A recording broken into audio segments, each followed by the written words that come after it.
आपका स्वागत है। संख्याओं के रोचक प्रतिरूपों को हम लोग आगे बढ़ाते हैं और प्रश्नावली 2.2 में चलते हैं। ये हम देख रहे हैं, पहला प्रश्न है यह, योग संक्रियाएं किए बिना योगफल ज्ञात करना है। हमें जोड़ना नहीं है, बिना जोड़े उसका योगफल बताना है। तो इसकी खासियत यह है कि यहाँ पे सभी विषम संख्या हैं, 1, 3, 5, 7, 9 विषम संख्याओं का योग हम लोग कैसे कर रहे हैं। तो हम लोग n नंबर को मान लेते हैं कि n स्क्वायर करना है हमें। तो नंबर कितना है, गिनना है 1, 2, 3, 4, 5। तो हमें 5 का वर्ग कर देना है और ये 5 का वर्ग हो गया 25। ये हो गया आंसर। बहुत ही आसान है, थोड़ा सा ध्यान देने से बहुत ही आपको आसान लगेगा।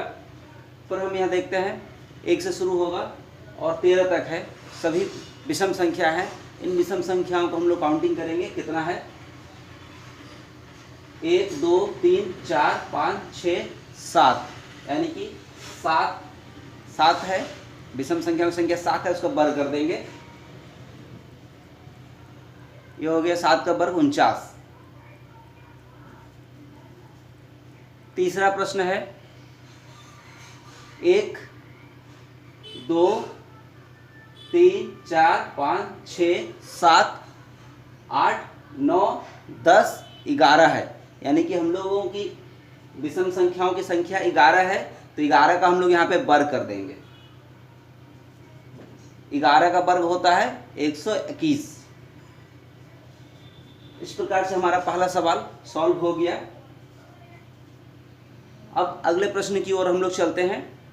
निम्नलिखित संख्याओं के वर्गों के बीच कितनी प्राकृतिक संख्या हैं।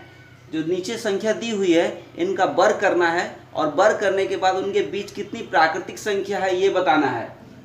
43 और 44 लगातार है, प्राकृतिक संख्या है। तो 43 है यानी कि n है, इसको n मान लेते हैं और ये n+1 है। अब 43 का वर्ग करेंगे हम लोग। 43 के वर्ग और 44 के वर्गों के बीच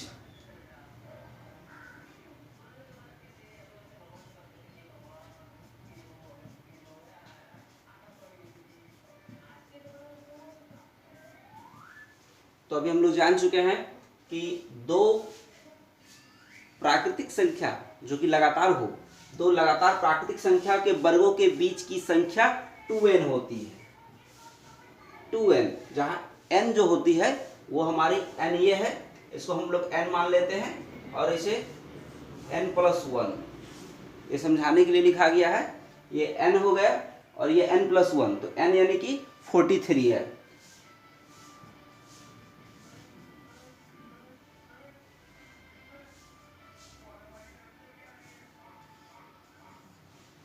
ये आप देख लिए 86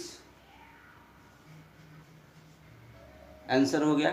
तो आपका इसी प्रकार से आप अगला प्रश्न को 14 और 15 है, 14 और 15 का वर्ग करेंगे। इस तरह से लिखेंगे 14 का वर्ग और 15 का वर्ग के बीच प्राकृतिक संख्या इक्वल टू 2n और n की जगह हो जाएगा 14, तो 14 दूनी 28 हो जाएगा। इसी प्रकार अगला प्रश्न भी आप बना सकेंगे। और उसके बाद अब हम लोग निम्नलिखित संख्या, तीसरा प्रश्न की ओर चलते हैं। निम्नलिखित संख्याओं को दो क्रमागत पूर्णांकों के योग के रूप में लिखना है। तो 23 का वर्ग है, 23 का वर्ग हम लोग कितना करेंगे। 23 का वर्ग हम लोग जानते हैं कि 529 होता है, इनका वर्ग होता है 529।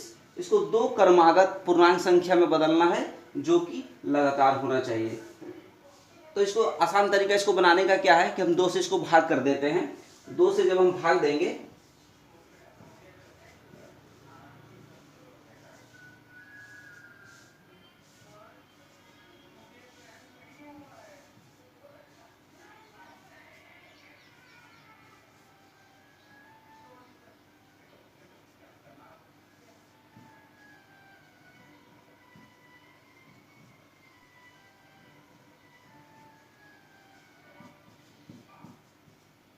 आप देख पा रहे हैं कि 529 को जब 2 से भाग देंगे तो 264.5 आएगा, 264.5। यानी कि अगर हमको लगातार इसको प्राकृतिक संख्या के रूप में लिखना है, पूर्णांक के रूप में लिखना है, पूर्ण संख्या के रूप में लिखना है, तो हमें क्या करना है, यहाँ 264 प्लस 265, हम 264 प्लस 265 लिख सकते हैं। इसका पॉइंट इधर हटा देंगे और उधर पॉइंट बढ़ा देंगे, तो आसानी से अब हम लोग कह सकते हैं कि इसको दो क्रमागत रूप संख्या के रूप में हम लोग लिख सकते हैं।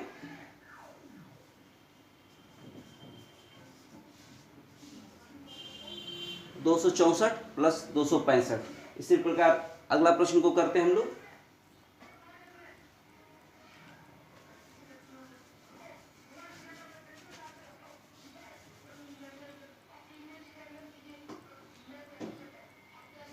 तो जैसा कि जानते हैं 15 का वर्ग हो जाएगा, 15 का वर्ग हो जाता है 225।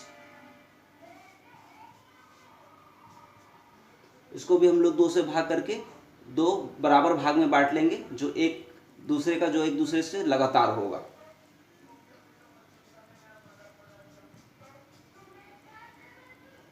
उसी प्रकार 19 का भी हम लोग जानते हैं कि वर्ग जो होता है 361 होता है। इसको भी 2 बराबर भाग में हम लोग बांट लेते हैं।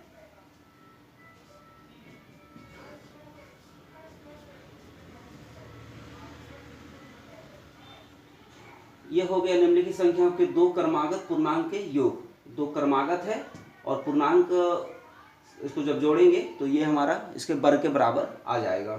तो इस प्रकार से हमने इसको सॉल्व कर लिया।